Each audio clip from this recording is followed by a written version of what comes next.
This never happened.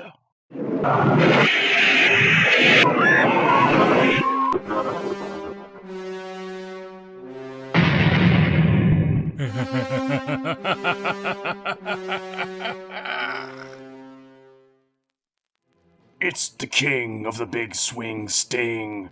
That's right, the Gangstor. Back here once again, after that absolute dusty-ass crap fest that dropped last month. Not gonna lie, I'm still rather shaken up by it. Honestly, didn't even want to come back here. But despite being a nefarious ne'er-do-well, it'd be wrong for me to tell all of you that you need to fight and then just take off and run. Any other time that might fit my MO, but this is just far too important. So I'm here to see it through to the end. I mean, you know it's bad when even a bad guy like myself is tore up about this. Or maybe I'm just pissed that I didn't get to do it my damn self. As for revelation, I've said it before and I'll say it again. These companies can't just keep letting this shit ride.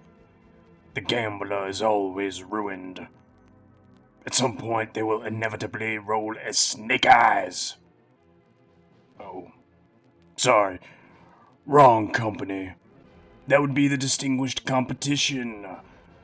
Funny as how they're fucking up right now, too. It's almost as if this is being done on purpose. So no matter which choice you make entertainment-wise, you get force-fed the same homogeneous authoritarian mandated gruel each and every time. At any rate, here we are in the post-Baden-Smith world, and I've been in deep thought, both retrospective and introspective, and I ask myself, and in turn, I shall ask all of you as well, is this Tila? Did this actually happen? Or this? Or this? I'm here to tell you, dear listeners out there, that the best way to deal with this raggedy-ass revelation is to act like it's not even a thing. Simply disown it. That's all you gotta do. And the truth is, this isn't unheard of in the world of Masters of the Universe. If anything, it's just par for the course. You see, people often ask me, how do you get into Masters of the Universe? And the truest of answers is, I don't have the correct answer. There's so much out there in terms of content, and so much of it that is consistently self-contradictory, that it's hard to really recommend at times. With every iteration, you have to strip everything down to the barest of battle bones, and start the whole damn thing over again. It can get a mite repugnant, to be perfectly honest with you, and it all comes from Mattel. The very fact that they never had a straight handle on continuity to begin with. There was never a quote-unquote Bible for the MOTU mythos that had to be stringently adhered to by the producers of media. Mattel executives cared more about selling little plastic men and meeting quarterly growth projections and etc. So this lack of oversight on the brand caused all manner of continuity conflicts. Not just for the main storyline, mind you, but damn near every person, place, and thing located under the umbrella of Masters of the Universe. And I know this from personal experience. I'm a character that's accomplished a whole bunch of jack diddly bumpkin piss within the annals of MOTU, only appearing once at San Diego Comic-Con, never to be seen again. And yet, there's technically 4 different versions of me, 2 major stylistic representations, and each of those with minor changes of their own. Which one, however, is the real me? Hell, I'm me, and I don't even know. But that's really just how things are with Masters of the Universe. I think the best example I always go to is Tongue Lasher. I mean, just look at this. Which one is the real Tongue Lasher? The toy version, the Staction release, the mini-comic one, cartoon versions both old and new, and yes, even that latest one, simply for completion's sake, but also alluding to a point which I shall make a little bit later on. Now, it's not just his appearance, but also even his very name that could not remain consistent. As in some episodes, instead of being called Tongue Lasher, he's called Tongue Lash. And yet in other episodes, he's simply referred to as Tongue. To make it even more disconnected and discontinuous, you have to ask yourself, which faction is he aligned with? Does he work for Skeletor? If so, then why is he wearing Horde colors? Okay, so he's a member of the Horde, fine. But then, why is he also a high-ranking member of the Snake Men? Even though, if you look at him, is he even a snake? Looks more like an amphibious salamanderish-like slimy creature, or a bald-headed dragon. So, like, what is going on here? What is this? Well, all of these discongruities are because within the entire pantheon of the MOTU mythos, there weren't many fucks given as to whether everything made sense, or whether it should all nicely fit together. As I said, all that really mattered to Mattel was pushing plastic and making bank. So the epistemology of all the mythology and chronology has been about as faithful as a drunken gin joint Jezebel on Ladies' Night. Chronologically speaking, right off the bat, you got the following self-contained sets of continuity. Lords of Power, the original working title for the IP before MOTU was even a thing, including all the conceptual artwork and toy prototypes that pre-exist the MOTU franchise proper. Then, you have the early era of minicomics continuity, which were more like storybooks. Then, the later minicomics, which were more like actual comic books. The Filmation continuity, the 1987 live-action motion picture, the New Adventures toy line and its minicomics, the New Adventures cartoon continuity developed by JETLAG Entertainment, the 2000X Mike Young Productions animated continuity, and finally, the MOTU Classics toy line and accompanied mini-comics. And some characters that are centrally integral to the mythos, such as Prince Adam, are radically different in each individual continuity.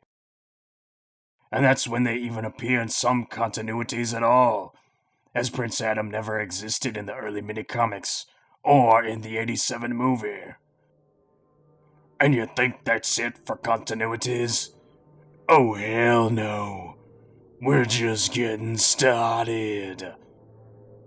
There is also the early DC Comics continuity, the Golden Books continuity, Marvel Star Comics universe, Filmation's continued continuity via She-Ra animated series and the He-Man She-Ra crossover theatrical film, the Princess of Power toys and mini-comics continuity, where She-Ra always wears that weird battle mask, the Europa radio dramas that were only available in Germany and sold alongside the action figures, notable for introducing the demonic anti-Eternia version of He-Man. From hell.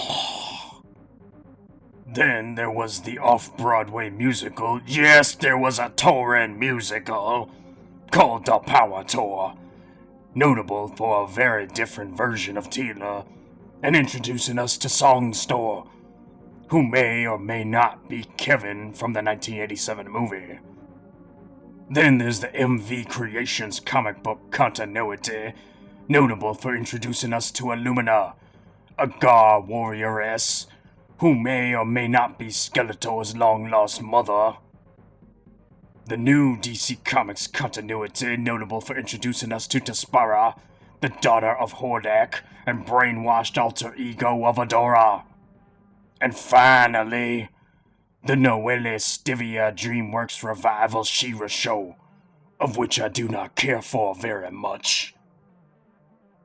And, as if that still wasn't enough, there's also the two officially unofficial spin-off movies to the 1987 live-action movie, which might as well make its own warped, nonsensical trilogy unto itself. Not to mention there's also that mysterious Bollywood musical. He-Man! He-Man! I am He-Man!